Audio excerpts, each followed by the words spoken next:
अस्सलाम वालेकुम। Programme debate news analysis में मैं हूं आपके साथ मुनीज़े मोइन। और गुज़िश्ता रात पाक फ़ौज का हेलीकॉप्टर बलूचिस्तान के इलाके हरनाई में गिरकर तबाह हुआ है, जिसमें 2 पायलट समेत 6 एहलकार शहीद हो गए हैं। नमाज जनाजा अदा कर दी गई है और जसद खाकी जो हैं वो उनके आबाई इलाकों की जानिब रवां दवा हैं। और हम उन तमाम शहदा को सलाम पेश करते हैं जो वतन की खातिर अपनी जानों का नजराना पेश करते हैं। आज के मौज़ूआत की जानिब बढ़ते हैं तो सबसे पहले बात कर लेते हैं इसहाक डार की वापसी की। तो पाकिस्तान के साबिक़ वज़ीर ख़जाना और पाकिस्तान मुस्लिम लीग नून और मुल्की मईशत के लिए अहम रुकन समझे जाने वाले इसहाक डार ने ऐलान कर दिया कि वो वापस आ रहे हैं पाकिस्तान और पाकिस्तान की मईशत और पाकिस्तान के अवाम को रिलीफ देंगे।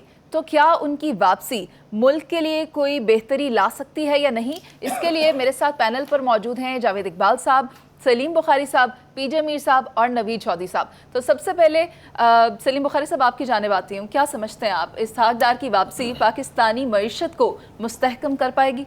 देखिए, बहुत शुक्रिया आपका। इसके 2 पहलू हैं।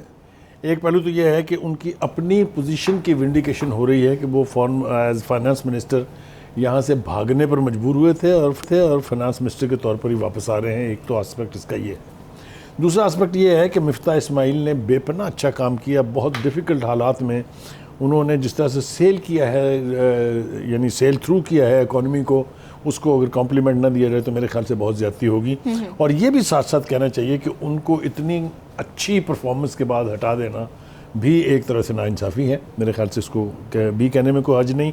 लेकिन इसहाक डार साहब जो हैं, ये जब से मुस्लिम लीग में हैं उस वक्त से ही उनके इकोनॉमिक जो एरिस्टोटल्स हैं उनमें से ये टावरिंग पर्सनैलिटी हैं। इन्हीं की वजह से जब ये हुकूमत गई थी इनकी, तो 5.8 जो है वो GDP रेट था, रेशो थी, और डॉलर जो है वो 104 पे था। वो जितना मर्जी यानी हम इसको गा लें कि जनाब बहुत बुरी इकॉनमी छोड़ के गई थी PMNN की हुकूमत, मगर ये फैक्टर जो हैं वो अपनी जगह मौजूद हैं। दूसरी बात ये है कि अगले 4 साल में जब PTI की हुकूमत रही तो हमने देखा कि पहले साल माइनस में थी, दूसरे साल 1.5 थी, तीसरे साल 1.9 थी, चौथे साल में जाके चूँकि आपने इंपोर्ट बंद कर दी, कम्प्लीटली बैन कर दिया, और इंपोर्ट एक्सपोर्ट का जो है फ़र्क कम हो गया, इसलिए थोड़ी सी स्टेबिलिटी जो है वो आ गई थी। एनीवे, इनके आने के जो 2 अहम आस्पेक्ट हैं वो ये कि इस वक्त चैलेंजेस बहुत बड़े बड़े हैं। डॉलर जो है और पेट्रोल की कीमत उन्होंने कमर तोड़ के रख दी हुई है और पाकिस्तानी अवाम की चीखें नहीं, अब सिसकियाँ निकल रही हैं। बुखारी साहब, एक बात ऐड करना चाहूँगी आपकी इजाज़त से। इसहाक डार की वापसी के साथ ही डॉलर का रेट भी काफ़ी नीचे गिर गया, तो क्या इनको आपस में रिलेट कर लें? देखें, मैंने आपके ही प्रोग्राम में पिछले हफ्ते कहा था, अगर आपको याद हो, कि एक तासुर ये है कि गालिबन हुकूमत जान के चाहती है कि महंगाई जो है वो कायम रहे या बढ़ती रहे, क्योंकि जब फिर इसहाक डार साहब की वापसी होगी या नवाज शरीफ साहब की वापसी होने की बात होगी, तब फिर वो सारे ऑप्शन इस्तेमाल करके, अब चूँकि वक्त नहीं है इस वक्त, उसकी तफसील में नहीं जा सकता मैं, लेकिन ये एक तासुर है कि जब इसहाक डार साहब आएंगे पेट्रोल भी नीचे आएगा, डॉलर की कीमत भी नीचे आएगी। मेरे ख्याल से ज़्यादा देर की इंतज़ार की ज़रूरत नहीं है, इसलिए कि इस वक्त वो, जब हमारा ये प्रोग्राम हो रहा है तो वो फ़्लाइट में बैठे हुए होंगे और कल उनकी वापसी है, फिर उन्होंने आके हल्फ उठाना है एज सेनेटर और फिर उन्होंने हल्फ उठाना है as minister. So let us see, we can keep our fingers crossed and see कि वो जो मैजिक वैंड उनके पास है, या जो उनको इकोनॉमिक मैजिशियन कहा जाता है, वो किस हद तक इस कौम को इस महंगाई की लानत से निजात दिलाता है। ठीक है, पीजे मीर साहब, क्या इस्तीफे और अपॉइंटमेंट लंदन में हुआ करेंगे? देखिए, हमारी जिस तरह क्रिकेट टीम खेल रही है ना, लास्ट वो वायर पे जाके जीतती है, हमारी पॉलिटिक्स भी इस तरह ही जा रही है। lastminute.com, आप एक आदमी को 5 साल बाहर भेज देते हो, उसके बाद वो पाकिस्तान में आके सब केसेस सस्पेंड होके and then he again comes back as finance minister. जिस तरह गए थे उस तरह ही आए, जिस तरह बुखारी साहब ने कहा। अब without going into the nitty gritty, देखें, जिस वक्त ये उनका बयानिया है कि देखें, जब मैं था तो उस वक्त स्ट्रॉन्गेस्ट ग्लोबल इकॉनमी थी, लो आपके जो इंटरेस्ट रेट से डेकेड हाई ग्रोथ थी, स्टेबल रुपया था, हम 18वीं बेहतरीन मईशत बनने जा रहे थे। जी, आप बता दें। और सर ठीक है सर, अच्छा, आप बताएं। तो मैं ये कह रहा था कि ह्यूज फॉरेक्स, इसका वो कह रहे थे कि उनके रिजर्व्स हैं, 18th बिगेस्ट इकोनॉमी है, हाईएस्ट रिजर्व्स हैं, एंड ऑफ कोर्स जो माइक्रो इंडिकेटर्स हैं वो बहुत अच्छे हैं। अब on the basis of this ये जब ये वापस आ रहे हैं, and I totally agree with Bukhari साहब कि मिफ्ता के, देखो, no one is a perfect person, लेकिन जिस क्राइसिस से मिफ्ता ने आपको निकाला है, that has to be appreciated. और जो आपके इकोनॉमिस्ट हैं ऑक्सफोर्ड यूनिवर्सिटी के, उनका भी एक व्यू पॉइंट है, आई थिंक वानी इज़ हिज नेम, वो भी ये कह रहे हैं कि इसको चाहिए था कि इसको कंटिन्यू करें। अब इस पॉइंट इन टाइम जब हम पूरा मुल्क क्राइसिस के अंदर है, आप एक नया हैंड आगे लेके आओगे and he will do some other refinements, तो उसके अंदर आपको शायद कोई प्रॉब्लम्स भी आ सकती हैं आगे, we don't know yet. But जिस बैंड से ये आ रहे हैं इसहाक डार, उसमें बड़ी होप्स हैं। आपने अभी डॉलर का जिक्र किया, भाई इसहाक डार या मिफ्ता के डॉलर की बात नहीं बनती, ये डिपेंड बनता है कि आपका फॉरेन रिजर्व्स कितना है, वहाँ से आपका स्टेबिलिटी नज़र आती है। सो मैं समझता हूँ कि इस वक्त एक रेजिग्नेशन भी मिफ्ता ने दी है, वर्बल रेजिग्नेशन है by the way, it is not a written resignation to the prime minister. लेकिन साथ साथ अगर आप मिफ्ता की सिचुएशन देखें तो यहाँ Maryam was not too happy with him. लोगों के क्रिटिसिज्म ऑपोजिशन के आ रहे हैं कि भाई Maryam is controlling anything and everything, which I doubt it, but at the same time perceptions बन जाते हैं। उधर से मियां नवाज शरीफ साहब वाज नॉट हैप्पी बिकॉज वो कहते हैं कि कीमतें बहुत बढ़ गई हैं। So in the light of all of these मैं कहूँगा मडल अप व्यू पॉइंट्स, अब इसहाक डार के ऊपर मैं समझता हूँ, वो कहते हैं ना शोल्डर पे अब वो गन रख दी गई है, अब ये इस गन को कैसे चलाएंगे, that remains to be seen. ठीक है नवीद चौधरी साहब, इकोनॉमी एक्सपर्ट्स ये कह रहे हैं कि इसहाक डार के पास अगर कोई out of the box formula है तो वो इस मईशत को बेहतरी की जानिब ले जाया जा सकता है, वरना जो उनका पुराना तरीक़ाकार था उसके तहत तो ये मईशत नहीं संभलने वाली। बहुत शुक्रिया। देखें, मईशत तो संभल चुकी है, जितने मुश्किल फ़ैसले थे वो लिए जा चुके हैं, और उसके बाद जो कुछ हो रहा है, जो हमें नज़र आ रहा है कि हमारी मुश्किलात में इजाफा कर रहा है, वो मसनूई तौर पर पैदा करता है। जैसे अब ये बात बिल्कुल वाज़े हो गई कि डॉलर प्राइस की मैनिपुलेशन में हमारे बैंक मुलव्वस हैं, ये एस्टैब्लिश फैक्ट है। उन्होंने बिलियंस रुपीज़ का मुनाफा कमाया है डॉलर को मैनिपुलेट करके, क्योंकि पूछने वाला कोई नहीं था और FIA भी हुकूमत के कंट्रोल में नहीं थी। तो ये सारी चीज़ें मॉनिटर की जा रही थी कहीं ना कहीं से। एक स्टेज आई जिसमें फिर हसास अदारे भी एंटर हुए और उन्होंने जायज़ा लिया कि मामला को कैसे टैकल करना है। डॉलर स्मगल हो रहा है, डॉलर पे सट्टा हो रहा है, और बैंक क्या कर रहे हैं। तो इस हवाले से रिपोर्टें बनी, फिर कार्रवाई शुरू हुई। उसके बाद जो IMF का एग्रीमेंट है उस पर भी अमल दरामद कर दिया गया। आपने देखा बहुत ब्रूटली अवाम उसमें पिसे, लेकिन हो गया।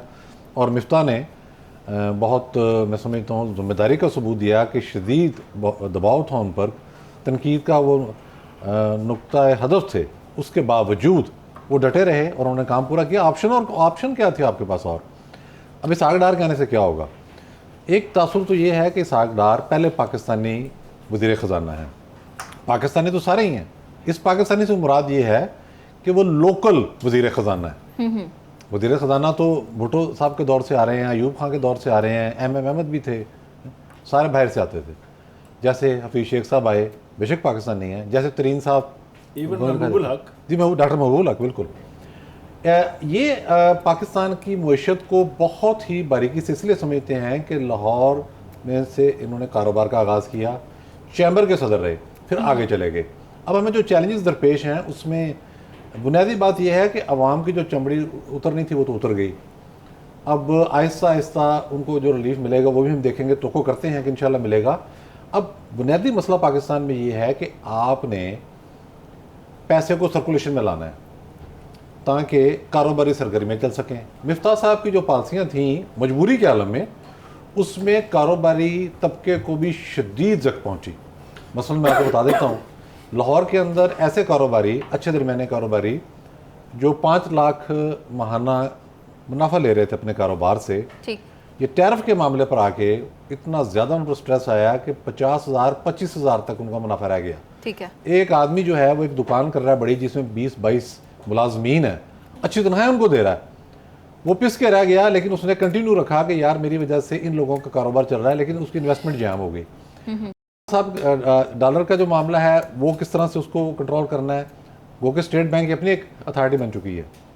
डार साहब कहने से ये होगा कि डॉलर का मामला जो है वो एड्रेस होगा, गो कि ये ग्लोबल है, यूरो भी गिर रहा है, पाउंड भी गिर रहा है, इंडियन रुपी भी गिर रहा है।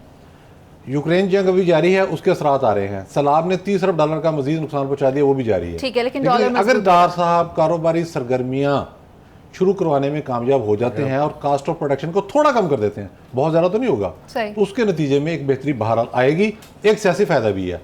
डार साहब के कहने से ये इंप्रेशन ख़त्म हो गया कि बहुत जल्दी ये सिस्टम लपेटा जाएगा और ये अपना बिस्तर बांध कर रवाना हो जाएंगे। ठीक है नवीद साहब, आपकी राय आ गई। जावेद इकबाल साहब, महंगाई की सतह इस वक्त 27% है, आप क्या समझते हैं इसहाक डार की वापसी मुल्क के लिए बेहतरी लाएगी? देखिए, डार साहब के बारे में इतनी ज़्यादा गुफ्तगू हो गई, और ये पाकिस्तान ही एक मुल्क हो सकता है जहां एक फाइनेंस मिनिस्टर को प्राइम मिनिस्टर के जहाज़ में रवाना किया जाता है और प्राइम मिनिस्टर के ही जहाज़ में वापस लाया जाता है और उसी सीट पे बिठाया जाता है। ये सिर्फ पाकिस्तान में हो सकता है, दुनिया में बाकी कहीं ऐसा नहीं होता। या कोई ऐसे कोई अफ्रीका का कोई मुल्क हो जाए तो उसकी मैं मिसाल नहीं देना चाहता, ये तो एक अलग चीज़ है।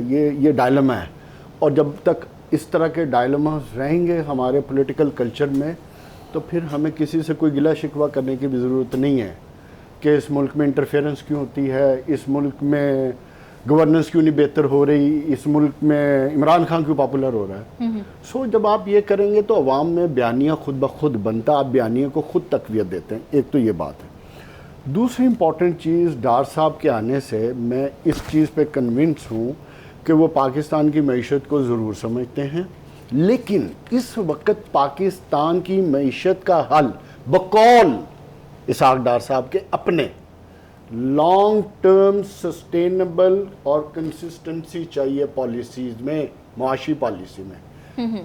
क्वेश्चन ये आता है, क्या इसहाक डार साहब, जिस हुकूमत का अभी पता नहीं है, क्या अपनी माशी पॉलिसियाँ वज़ा करके उनको इम्प्लीमेंट करवा सकेंगे? जी, this is the biggest question. और आने वाला टेन्योर मिलेगा क्या कि नहीं? वो वही फायर फाइटिंग करेंगे कि अपना नाम बड़ा करने के लिए मईशत में मुआशी फैसले सियासी बुनियादों पर करेंगे? क्योंकि इस वक्त पाकिस्तान की मईशत को मुआशी फैसलों की ज़रूरत है, जो जाते जाते मिफ्ता इस्माइल कर गए। इन पॉलिसी को कंटिन्यू करने की ज़रूरत है। अगर आपने इन पॉलिसीज़ को डिसकंटिन्यू करके पॉलिटिकल फैसले करने हैं कि बिजली का जो इस वक्त रेट 50 या 58 रुपीज़ है उसको नीचे लाएंगे, जो आपका काइबर का रेट है 15% जो इस वक्त है इसको नीचे लाएंगे, डॉलर को आप कंट्रोल कर सकते हैं, जो अभी चौधरी साहब ने बिल्कुल राइटली पॉइंट आउट किया, जो हमारे बैंकिंग सेक्टर ने जो ड्रामेबाजी की है, इस मुल्क के साथ खिलवाड़ किया, क्या उनको कोई अकाउंटेबल करेगा? अगर ये अकाउंटेबिलिटी हो जाती है, ये है, फिर महंगाई आपकी अब काबू आनी भी चाहिए। ठीक है, क्यों कि अब आपका पेट्रोल भी ऑलमोस्ट अंडर 80s आ चुका है। ठीक है, तो चीजें बेहतर होने के चांसेस हैं, लेकिन लॉन्ग टर्म अगर आपने इस मुल्क को मुआशी तौर पे मजबूत करना है तो लॉन्ग टर्म मुआशी पॉलिसियां बनानी पड़ेंगी और सियासत से बालातर होकर तब भी कोई बेहतरी की उम्मीद हो सकती है। वरना अगर आपने इलेक्शन जीतने के लिए या अपनी गुड्डी चढ़ाने के लिए ये काम करने, तो फिर मैं समझता हूँ कि आप फिर इस इकोनॉमी का बेड़ा गर्क करके ही जाएंगे। और आखिरी बात जावेद साहब, ये वही बात होगी ना कि सियासी इस्तेहकाम से ही माशी इस्तेहकाम आएगा। पीजे मीर साहब की जानिब आती है, सर आप कुछ ऐड करना चाह रहे हैं? एक तो बड़ी इंटरेस्टिंग चीज़ है बुखारी साहब और नवीद एंड जावेद के इसहाक डार ने सारी ट्रेनिंग ली है आरिफ अनवर की कंपनी में, जो कि इमरान खान का कैंसर अपील का ट्रस्टी है। ये उधर सारी ट्रेनिंग सेंट जॉन्स वुड में, एंड वहाँ से खैर ये निकले। लेकिन देखें ब्रीफली, ये जो $90 पे अब आ गया और नवाज शरीफ जिस पे चिल्ला रहे और चीख मार रहे हैं कि कीमतें क्यों बढ़ाई हैं, आई थिंक सबसे ज़्यादा जो मैं समझता हूँ, आई फोरकास्ट कि इसहाक डार जो रिलीफ देंगे, क्योंकि $90 पे पेट्रोल आ गया है, लोगों को रिलीफ नहीं मिल रहा। Will he give that relief to the people immediately और नॉट? इलेक्ट्रिसिटी पे, फ्यूल एडजस्टमेंट पे विल दे गेट रिलीफ और नॉट? क्योंकि ये दो चीज़ों पे आएंगी तो फिर PMLN इन पर्टिकुलर इनको करना पड़ेगा, क्योंकि तीन चीजें, काइबर को नीचे लाना पड़ेगा, बिजली को नीचे लाना पड़ेगा, ठीक है सर, आपकी बात आ गई है। और इसहाक डार भी ये कह रहे हैं कि जिस कुर्सी से हटाया गया था उसी कुर्सी पे वापस आ रहा है, और कोशिश ये होगी कि आने के बाद जो मईशत है उसको मुस्तहकम कर लेंगे। इसके साथ साथ ऑडियो लीक्स का मामला आया है जिसके ऊपर वजीर आज़म ने एक इकदाम उठाया। वापस आते हैं एक ब्रेक के बाद, उस पर फिर बात करेंगे।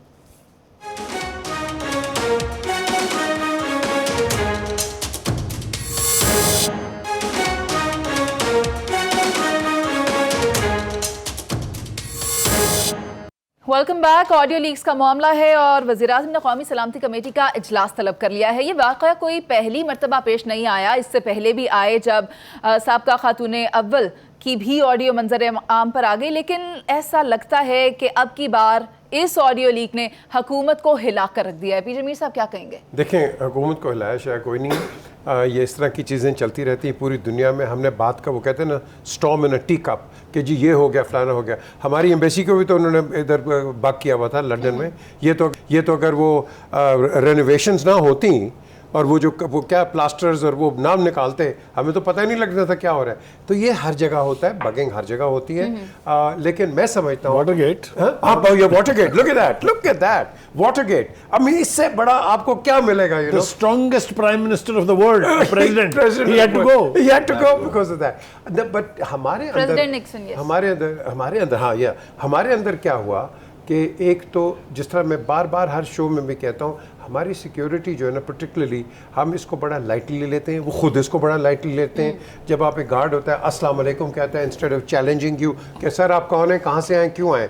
आपकी सिक्योरिटी लैब्स है, ये आपका डिपार्टमेंट जो है ये बग है, ये जो प्राइम मिनिस्टर हाउस ये बग है। मैंने नवाज शरीफ को भी कहा इन पर्सन, मैंने इमरान खान को भी कहा इन पर्सन, ठीक है जी, और मैंने शौकत अजीज़ को भी कहा इन पर्सन कि ये बग होते हैं। और गिलानी साहब, हम बैठे थे अंदर, मैंने सबको कहा कि ये बग होते हैं और ये हमारी एजेंसी नहीं करती, ये CIA करती है। अच्छा, ये इंटरनेशनल, ये CIA वाले हैं, इनके पास ऐसे आला वो है इक्विपमेंट कि ये हर चीज़ को बाईपास करके, हालांकि प्राइम मिनिस्टर हाउस में जामर्स लगे हुए हैं। आप जाते हैं नबी साहब अंदर, आपके फ़ोन्स रखवा देते हैं बाहर, आपके फ़ोन्स अंदर नहीं ले जा सकते। और सो मच सो, मैंने कल एक प्रोग्राम में रेफरेंस दिया, I met a former chief of the army. तो मैं जब उनके घर गया बुखारी साहब, तो ADC ने मेरा फ़ोन ले लिया। तो जब वो खुद अंदर आए, उन्होंने भी अपना फ़ोन रख दिया। तो मैंने कहा जी ये क्यों आपके? वो कहते जी हमें भी ये करते हैं, ये हमें भी बग करते हैं, because they are prying on everything. तो coming from a prime minister's house where the prime minister, no matter who it is meeting the chief of the army staff, is meeting his cabinet, is meeting sensitive people, is meeting ambassadors of other countries which are not friendly to the Americans, तो वो उनके पास तो data आ जाता है। तो मैं समझता हूँ सबसे पहले आपको चेक करना है अपनी सिक्योरिटी को कि क्या हुआ है, और अपनी सिक्योरिटी के अलावा जो चीज़ है कि आपने अपने जो आपके सिक्योरिटी अपरेटस है इसको अपग्रेड करो। आप इसको लेके आओ वर्ल्ड लेवल के ऊपर, पैसा खर्चो, ताकि जो आपको बग कर रहे हैं आप उनको बग करो। ठीक है। जब तक आप ये नहीं करोगे वो तो करते रहेंगे, उनका काम है। वो आपकी अमेरिकन एम्बेसी होगी, रशियन एम्बेसी होगी, कोई भी एम्बेसी होगी, वो उनका तो काम यही है। So the basic thing is, हम क्यों पीछे पे, हम तो रोते हैं ओ जी हमारे साथ ये हो गया, बग हो गया, फलाना हो गया। वो प्राइवेट कॉन्वर्सेशन है और इस प्राइवेट कॉन्वर्सेशन को I think shouldn't be out. लेकिन मुझे डर है कि अल्लाह ना करे अगर कोई चीफ की कोई कॉन्वर्सेशन निकल आती है, वहाँ तो मेरे तो टांग नीचे से हिल जाएगी। So I think this is a very sensitive matter which needs to be dealt with. और ये नहीं कि कमीशन बता दो, ये कोई कमीशन का फ़ायदा नहीं है। आप इसको, ये कवर्ट ऑपरेशन है, and leave it covert and let the security forces work in it. P J Mir साहब, ये जो इजलास तलब किया गया है इसमें ISI और IB के सरबराहान भी मौजूद होंगे जो इसमें आकर इसके ऊपर ब्रीफिंग देंगे। लेकिन अभी मैं बुखारी साहब की जानिब आती हूँ। बुखारी साहब, आप क्या समझते हैं, क्या साइबर सिक्योरिटी महफूज है फिर पाकिस्तान में? जी, मैं अर्ज़ करूँ, पीजे ने मेरे ख्याल से बिल्कुल सही सिमत में इशारा किया है। आप ये देखिए कि एमन अल-जवारी जैसा मोस्ट वांटेड टारगेट जो है वो कैसे अचीव हो गया बगैर एक गोली चलाए। चिप रखवा दी जाती है वहाँ पर, and then everybody in this world is vulnerable.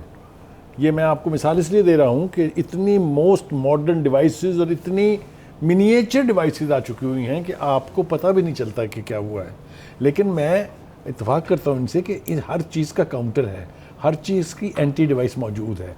हमारी सिक्योरिटी एजेंसीज़ को आंखें खोलनी चाहिए। मेरे ख्याल से ये एक आई ओपनर है हमारी इंटेलिजेंस एजेंसीज़ के लिए कि they have to be better equipped and they should spend money on it. These are important matters. Pakistan की स्ट्रेटेजिक लोकेशन देखें, पाकिस्तान की कैपेसिटी देखें, इट्स ए न्यूक्लियर स्टेट। अगर हमारे सिक्योरिटी जो के लोग जो हैं उनके साथ होने वाली प्राइम मिनिस्टर की गुफ्तगू ही सेफ नहीं है, तो हम कैसे प्रोटेक्ट करेंगे अपने न्यूक्लियर आर्सेनल्स को? ये बहुत सेंसिटिव मामला है। जो मैं ये बात मानता हूँ कि हुकूमत को पीटीआई ने हिला के रख दिया, इसलिए कि जितनी बाज़गश्त हम सुन रहे हैं तमाम चैनल्स पर, तमाम जलसों में और तमाम लीडर्स की तरफ से, तो हुकूमत के ऊपर एक ज़िम्मेदारी तो आयद हो गई कि एक तो ये लैप्स हुआ है और एक ये कि आपने कुछ नहीं किया है इसका। तो मेरे ख्याल से जिस तरह पीजे कह रहे हैं, प्राइम मिनिस्टर ने इसकी इंक्वायरी ऑर्डर कर दी है, बिल्कुल ठीक है, लेकिन ये नुमाइश में रखने की इंक्वायरी नहीं होती है, ना ये चौक में बैठ के होगी, ना ये किसी स्टेडियम में होगी, ये बिल्कुल खामोशी से होती है और पहुंचा जाता है उन अनासर तक जो इसके ज़िम्मेदार हैं, और उसको भी कोई बैंड बजाने की ज़रूरत नहीं है, उसके लिए भी आप उनको काउंटर करते हैं, आप उनको एलिमिनेट करते हैं और अपने आप को आप सिक्योरिटी जोन में सिर्फ उसी सूरत में ले जा सकते हैं कि आपकी जो इंटेलिजेंस सर्विसेज हैं वो they are matching to the world. देखें, हम इतने बुरे भी नहीं थे, मेरे ख्याल से हम बड़ी ज़्यादती करेंगे अगर ये ना कहें कि हमारी आईएसआई जो है उसको दुनिया में इंटेलिजेंस एजेंसी नंबर 1 का स्टेटस हमने थोड़ी दिया है। वो तो आपको याद होगा, एक डॉक्यूमेंट्री हमने देखी थी जिसके अंदर 10 एजेंसीज जो हैं वो दिखाते हैं। तो मेरा ख्याल से हमें ये तवक्को रखनी चाहिए कि हमारी intelligence agencies will rise to the occasion, और वो न सिर्फ ये कि इंतजामात बेहतर करेंगी, बल्कि ये जो अनासर हैं जिन्होंने ये किया है, ऑब्वियसली इतना डाटा जितना वो क्लेम कर रहे हैं अगर उनके पास है तो गॉड नोज किस किस की गुफ्तगू है। अभी तो उन्होंने सिर्फ एक मुस्लिम लीग को टारगेट किया है ना, इसमें इस पटारी में से क्या क्या निकलेगा, अल्लाह करे कि ऐसा कुछ ना हो। साहब, इससे पहले ये आप जाएं आगे, मैं आपको बताऊं, हमारी एजेंसी आईएसआई ने, ठीक, सीआईए ने पूरी कोशिश की थी शकील अफरीदी जिसने उसामा को पकड़वाया, मेड 3 अटेम्प्ट्स, जेल ब्रेक हो रही थी पेशावर जेल पे, मैं आपको न्यूज़ दे रहा हूँ, जेल ब्रेक हो रही थी, हमारी आईएसआई ने उसको फॉइल किया सीआईए को, और एक रात पहले शिफ्ट कर दिया, एक रात पहले उसको शिफ्ट कर दिया उन्होंने। ये होती है। मैं आपको एक और मिसाल दे दूं अगर आप जल्दी से मुझे इजाज़त दें। मरहूम हमीद गुल साहब जब आईएसआई के चीफ थे तो उन्होंने मुझे बताया, और मैं कोट कर रहा हूँ उनको, कि हर साल एक इंटरनेशनल इंटेलिजेंस एजेंसीज की कॉन्फ्रेंस होती है वाशिंगटन में, जिसको होस्ट करती है सीआईए और स्पॉन्सर करती है पेंटागन।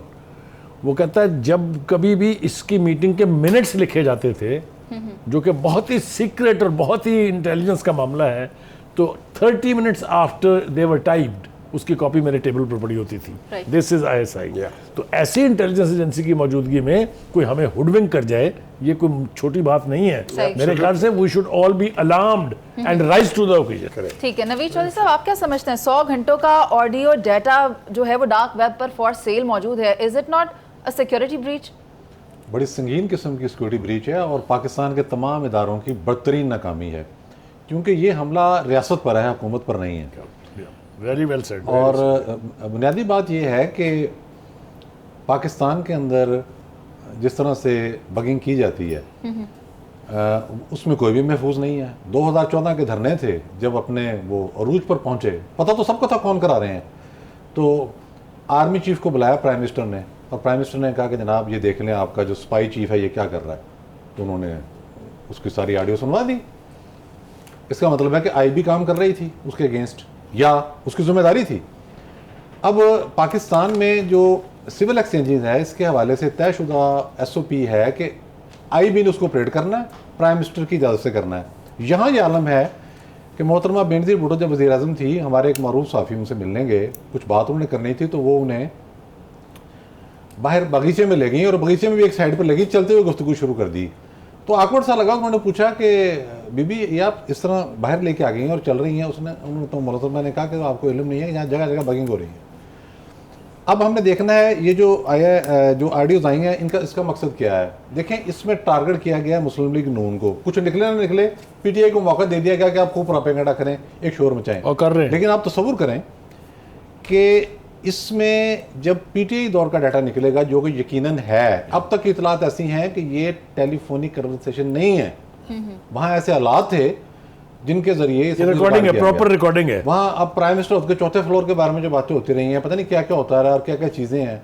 वैसे भी एक संजीदा गुफ्तगू होती है, एक गुफ्तगू ऐसी होती है कि जो आपस में बैठ के करते हैं, चाहे वो दफ्तर के मामला हो चाहे वो कुछ और हो, उसमें अंदाज मुख्तलिफ हो जाता है और बात का डेरोगेटरी भी हो जाता है। ज़ाहिर है इंसान एक कैजुअल मूड में गुफ्तगू कर रहा होता है।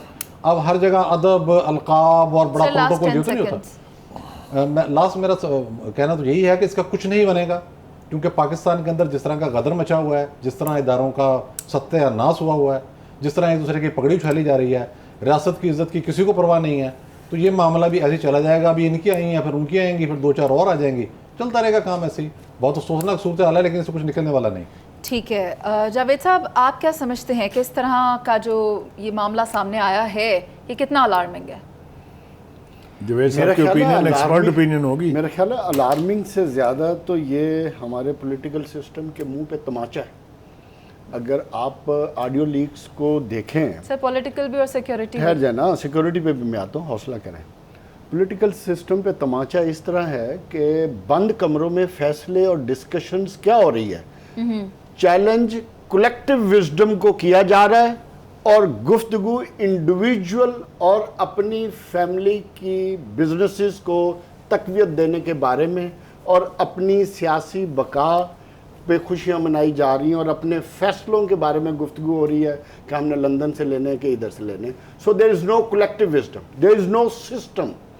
जब मुल्क के अंदर सिस्टम नहीं होंगे, फैसले इंडिविजुअल ज़ातियात की बुनियाद पर होंगे, आप अवाम का ढोंग रचा कर फैसले अपनी ज़ात के लिए करेंगे, तो फिर ये ऑडियो लीक्स होंगी। क्यों?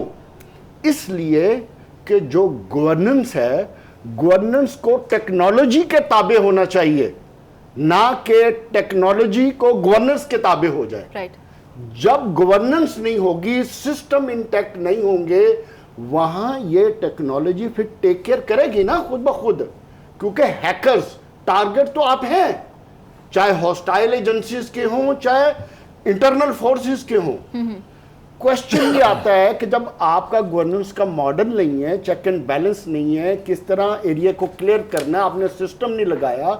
आज हमने आईएसआई की इतनी तारीफ की, क्या आईएसआई रिस्पॉन्सिबल थी उधर की? Sir 10 seconds. क्वेश्चन ये है, क्या आईएसआई रिस्पॉन्सिबिलिटी थी? क्या ये रिस्पॉन्सिबिलिटी आईबी को दी गई थी? अगर दी गई थी तो क्या आईबी ने अपना काम पूरा किया? नहीं। क्यों? गवर्नेंस का मॉडल आपका ठीक है जावेद साहब, आपका ओपिनियन आ गया है। मैं आखिरी बात करूंगा, मैं ये समझता हूं कि फैसले सिस्टम के ताबे होने चाहिए, टेक्नोलॉजी को सिस्टम के ताबे होगा तो आने वाले वक्त में आप इस तरह की चीजों से बच सकेंगे, वरना एवरीडे नया तमाशा आएगा। ठीक है जावेद साहब, आपकी ओपिनियन आ गई और इस पर वज़ीर आज़म ने सलामती का जो है वो इजलास तलब कर लिया, जिसमें आईएसआई और आईबी के जो सरबराहान हैं वो शिरकत करेंगे और वहाँ ब्रीफ करेंगे इस ऑडियो लीक्स के मामले पर। साथ ही साथ आपको ये भी बता दें कि साबिक वज़ीर आज़म पाकिस्तान इमरान खान ने भी एक एडवाइजरी काउंसिल तश्कील दी है, उस पर बात करेंगे एक ब्रेक के बाद।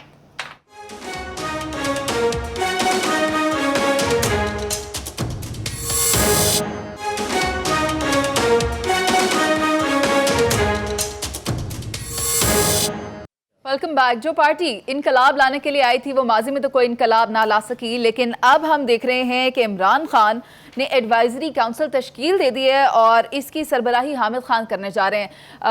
10 अफराद पर ये मबनी है, जिनमें तस्नीम नूरानी है, रऊफ़ हसन है, नजीब हारून है, खालिद मसूद हैं। ये जो कमेटी तश्कील दे दी गई है इमरान खान की जानिब से, ये अहम उमूर पर इमरान खान को मशवरे देने जा रही है। तो सबसे पहले हम चलते हैं पीजे मीर साहब आपकी जानिब। क्या समझते हैं आप कि ये जो एडवाइजरी काउंसिल इमरान खान ने तश्कील दी है, क्या ये इलेक्शन से पहले का कोई मंसूबा कह लें या दिखावा कह दें, क्योंकि ये तो पार्टी के वो लीड रोल्स थे जो हमें कहीं दिखाई नहीं दिए? तनकीद बराए तामीर। इमरान खान ने डिसीजन लिए, उमर चीमा को भी बहुत लेट उन्होंने रिकग्नाइज़ किया। हामिद खान साहब जिन्होंने लॉयर्स की मूवमेंट शुरू की थी पाकिस्तान में, क्रेडिट कुर्द जैसे लोगों ने ले लिया। फाउंडर नजीब बंदा ही वही था, और कौन था? बाकी तो सब बैंड वैगन पे चढ़े। He is the man, he is the Pioneer. So anyway the question is, he is a very intelligent person, और मैं समझता हूँ कि अब इनकी जो कमेटी है, काफ़ी ऐसे नाम है apart from I guess Tasneem Noorani जो कि एक्स ब्यूरोक्रेट है। बाकियों का आई डोंट नो कि व्हाट काइंड ऑफ एडवाइस वो देंगे इसके अंदर, because I would have thought कि जो ज़्यादा ये पॉलिटिकल रखते हैं अपने साथ, जो कि इनके साथ चल रहे हैं डे वन के साथ, उनको ज़्यादा रखते। ठीक है, नजीब है उनके साथ, but at the end of the day I think इनकी जो ये फॉर्मेशन एडवाइजरी काउंसिल बड़ी अच्छी बात है, इसमें कोई गलत बात नहीं है, अच्छी बात है, इनको एक एडवाइस दें। लेकिन मैं समझता हूँ एडवाइज़र्स वो होने चाहिए जिनका ताल्लुक ग्रास रूट से हो। जब तक ग्रास रूट्स किसी का ताल्लुक नहीं होगा, आप आगे आप क्या एडवाइस देंगे? ड्राइंग रूम की एडवाइस एक चीज़ होती है, जलसों की एडवाइस एक चीज़ होती है और जो गांव और गलियों और फुटपाथों की एडवाइस है वो एक और होती है, क्योंकि वो नब्ज़ को जानता है। और इमरान खान को चाहिए ऐसे लोग लाएं जो कि नब्ज़ को जानते हैं, लोगों की पल्सेस को जाने। तो वो मैं समझता हूँ, लेकिन still it's a start. I am sure वो इसको चेंज भी करते रहेंगे, नए लोग भी आते रहेंगे जिनके इनपुट ठीक नहीं है, but it's a good start, it's a very good start, it's a very good start. Right, ठीक है। असल आपने वैसे मशवरा अच्छा दिया इमरान खान साहब को इस बात पर। सलीम बुखारी साहब, आपकी जाने बात करें तो आप क्या समझते हैं कि क्या नजरियाती कारकुनों की वापसी इलेक्शन से पहले का दिखावा है? देखिए, इसको इलेक्शन से मुंसलिक आप इसलिए ज़रूर कर सकते हैं कि चूँकि वो ख़ुद मुतालबा कर रहे हैं कि बहुत जल्द इलेक्शन होने चाहिए, लिहाजा उनकी ख्वाहिश तो ये ज़रूर होगी कि उनके पार्टी के अंदर जो ऐसे एलिमेंट हैं जो ख़ास तौर से मेरा इशारा उनकी तरफ है, जो माइग्रेटरी बर्ड्स उड़ के आए थे दूसरी पार्टियों से, जिनमें से ही लोटे बने, जिनमें से ही खान साहब का ख्याल ये है, जिनको उन्होंने धमकाया था अभी एक हफ़्ता पहले बनी गाला में कोर कमेटी की मीटिंग में कि वो राब्ते में हैं फ़ौज के साथ भी और दूसरी इस्टेब्लिशमेंट के अदारों के साथ भी। तो ये उसके लिए एक उनकी कोशिश है, लेकिन 2-3 बातें इस हवाले से कहना बहुत ज़रूरी है। पहली बात तो ये कि वो एलिमेंट जो वजह बने थे इन लोगों के बाहर फेंकवाए जाने के, जिनमें अपने हामिद खान साहब थे, जस्टिस वजीउद्दीन अहमद थे, तस्नीम नूरानी थे, फौजिया कसूरी थी, अकबर इस बाबर था, नाम लेने शुरू करूँ मैं तो आप हैरान रह जाएंगे। ये सारे नज़रियाती लोग थे जो पार्टी का असासा थे, लेकिन वन आफ्टर अनदर उन सब माइग्रेटरी बर्ड्स ने इनको तो फारग करवाया और ख़ुद की स्लॉट्स के ऊपर बैठ गया। अब हामिद खान साहब ही बता रहे हैं कि कौन क्या कर रहा है, किसी को वो कह रहे हैं ये इस्टेब्लिशमेंट का जासूस है, किसी को कह रहे हैं इसको तो मुंह नहीं लगाना चाहिए, वगैरह वगैरह। तो ये कौंसिल बना तो दी गई है, लेकिन क्या इस कौंसिल को अब वो विशेष सर्कल जो इस वक्त खान साहब को घेरे हुए हैं वो इनको काम करने देगा, और क्या खान साहब इस पोजीशन में होंगे कि इनकी हिदायत पर अमल करते हुए पार्टी को असर नौ मुनज़्ज़म करें? ये is asking for too much, क्योंकि खान साहब जो हैं वो आजकल जिस तरह से जलसा खेल रहे हैं, कौम 1/3 of Pakistan is under water, लेकिन उन्होंने 51 जलसे कर मारे हैं। अब वो उसकी कॉस्ट वॉस्ट के हवाले से बातें हो रही हैं, मैं तो उसमें जाना नहीं चाहता हूँ, लेकिन मेरी ख्वाहिश ये होगी कि हर पार्टी के अंदर एक इंटेलेक्चुअल क्लाउड होना चाहिए, ऐसे लोग होने चाहिए जो डेडिकेटेड हों पार्टी की काज को। Think tank, that's the right word. Think tanks जो हैं वो तो कभी ख़त्म ही नहीं होने चाहिए थे। तो इमरान खान साहब को एक तो ये रियलाइज़ करना चाहिए कि ये थिंक टैंक का ग्रुप जो है ये पार्टी से निकलवाया किन्होंने था, दे आर द कल्प्रिट्स। उनकी तरफ आप ज़रा थोड़ा सा गौर करें तो मेरे ख्याल से हालात में यकीनन बेहतरी आएगी। बुखारी साहब, आपकी राय आगे। नवीद चौधरी साहब, आप क्या समझते हैं जिस जानिब सलीम बुखारी साहब इशारा कर रहे हैं कि जिन्होंने इन नज़रियाती कारकुनों को निकलवाया था, क्या अब वही इन को काम करने देंगे? किसी ने निकलवाया, इमरान खान साहब ने खुद निकाला था। पीटीआई जिन्होंने बनाई थी उसका उनका मैनिफेस्टो आपने देखा ना क्या था। उनका मैनिफेस्टो ये था कि तमाम पॉलिटिकल पार्टियों को मार्जिनलाइज कर दिया जाए। पीपल्स पार्टी को सिर्फ मौका दिया उन्होंने स्टार्ट में, लेकिन उसको भी हटाने का पूरा प्लान था। जब सराय दुरानी को गिरफ्तार किया गया है तो उसके बाद यही प्रेशर था कि अब आप पीपल्स पार्टी छोड़े, इतने बंदे लेकर एमक्यूएम को साथ मिलाएं, जीडीए को मिलाएं, पीटीआई को मिलाएं, हुकूमत बनाएं। फिर वो मौलाना फजल रहमान का आज़ादी मार्च आ गया, कुछ चीज़ें आ गई, प्लान तब्दील हुआ, हुकूमत फेल हो गई। ये लोग वो हैं, बड़े हामिद खान साहब मैन ऑफ इंटेग्रिटी हैं, बड़े क्लियर हेडेड हैं और पाकिस्तान के नाम पर वकील हैं, बल्कि बैनुल अक़वामी शोहरत याफ्ता वकील है, रिकगनाइज्ड, सिर्फ शोहरत याफ्ता नहीं रिकगनाइज्ड है। अब अदालतों में मामला आता है तो इमरान खान साहब को शक है कहीं अदालत से वार ना हो जाए। उन्हें पता है कि पिछली हुकूमत पर वार अदालत से ही कराया था इनके मोहसिनीन ने, तो इन्हें खतरा है अदालतें वार ना कर दें। तो उन्होंने कहा एक बहुत बड़ा ग्रुप, इतना बड़ा ग्रुप कि जिसका नॉमिनेट आदमी सुप्रीम कोर्ट बार का सदर भी बन जाता है, जिनके चैम्बरों के वकला जो हैं वो हाई कोर्ट और सुप्रीम कोर्ट के जजेस बन जाते हैं, उनको उन्होंने साथ मिला लिया। इतनी सी बात है, इससे आगे कोई बात नहीं है, बाकी सब बेकार है, कोई नज़रिया नहीं है। ये जो कैंपेन चली थी पॉलिटिकल पार्टी के खिलाफ करप्शन की या बाकी मामला करना, ये इदारों का ही प्लान था। ये जो ऑडियो लीक्स वगैरह जो प्लान है ये बाकायदा प्लानिंग के साथ हुआ। मीडिया से कहा गया कि आपने इन लोगों को करप्ट साबित करना है, बाद में रिग्रेट भी करते रहे किसी हद तक इदारे, लेकिन बहरहाल ये एक प्लान का हिस्सा था। देखिए बात बड़ी सिंपल है, हामिद खान साहब हो या कोई और हो, पार्टी को लेके चलना है इमरान खान साहब ने, जो चंद दिन पहले तक कहते हैं कि चीफ मेरा मसला नहीं है, हफ्ते के बाद जलसे में खड़ा होकर कहते हैं मैं वतन आर्मी चीफ लगाओ। तुमको तो अपना नहीं पता होता मामला को कैसे आगे लेके जाना है। तो हामिद खान का आना या जाना बस वो ऐसे ही है। ये गेम उसी तरह से चलेगी जिस तरह से डर्टी पॉलिटिक्स हो रही है। और अगर दूसरी पार्टी ने जवाब ना दिया तो इमरान खान साहब गालिब आते जाएंगे, वो जवाब देना शुरू हो जाएंगे तो इनकी भी ठीक है। नवीद साहब, आपकी राय आ गई है। जावेद साहब, आप क्या समझते हैं, ये इलेक्शन स्ट्रेटजी है इमरान खान की, या फिर वाकई में ये जो नजरियाती कारकुन हैं अब कोई फैसले करने जा रहे हैं, या कोई बेहतर मशवरे इमरान खान साहब को दिए जाएंगे? मैं समझता हूँ शायद ये हुकूमत चलाने की स्ट्रेटजी है, इलेक्शन स्ट्रेटजी भी नहीं है, इससे अगली स्ट्रेटजी है। हुकूमत क्यों? आए तो चलाने की। जी जी जी, उसकी वजह यह है कि पिछले दिनों ये गुफ्तगू हो रही थी, इमरान खान साहब से किसी ने क्वेश्चन किया कि इस दफ़ा अगर आप पावर में आते हैं तो क्या आप तैयार हैं? अगर आप तैयार हैं तो आपने कोई थिंक टैंक का ग्रुप बनाया है, उस ग्रुप ने कोई स्ट्रेटजाइज किया है, कोई पॉलिसी मेकिंग की है? अगर आप इस ग्रुप पे नज़र डालें तो इसमें इकोनॉमिस्ट भी हैं, गवर्नेंस के हवाले से भी लोग हैं, कानून के हवाले से भी लोग हैं और रिफॉर्म्स के हवाले से भी हैं। तो वो तमाम लोगों को इकट्ठा करके ये ग्रुप बनाया गया है। इसका मकसद ये है कि अगर इनको हुकूमत मिलती है तो इनके पास क्लियर स्ट्रेटजी हो कि एजुकेशन सेक्टर में क्या करना है, इकोनॉमी में हमने क्या करना है, और उसके बाद हमने कानून में क्या क्या तब्दीलियां लेकर आनी है, ब्यूरोक्रेटिक सिस्टम में क्या क्या चेंजेस ला के हमने आवाम को रिलीफ देना। This is the main objective. उसी बेस पे ये ग्रुप बनाया गया है और इस ग्रुप का देखें सियासत, एक्टिव पॉलिटिक्स के साथ कोई ताल्लुक नहीं है, इनका इलेक्टोरल कॉलेज से कोई ताल्लुक नहीं है। ये लोग साइड पे बैठे हैं, इन्होंने अपनी रिसर्च करनी है, रिसर्च करके पाकिस्तान की इन्वायरमेंट और पाकिस्तान के जो मसले मसाइल हैं उसके मुताबिक इनको एक सोल्यूशन बनाना और एक फ्रेमवर्क तय करना, और उस फ्रेमवर्क के तहत अगर इमरान खान की हुकूमत आती है तो उसके मुताबिक उन्होंने हुकूमत करनी है। इससे ज्यादा इसका कुछ नहीं है, और ना ही इनका किसी के साथ कोई पोलिटिकल क्लैश है और ना ही किसी को ये चैलेंज कर रहे हैं।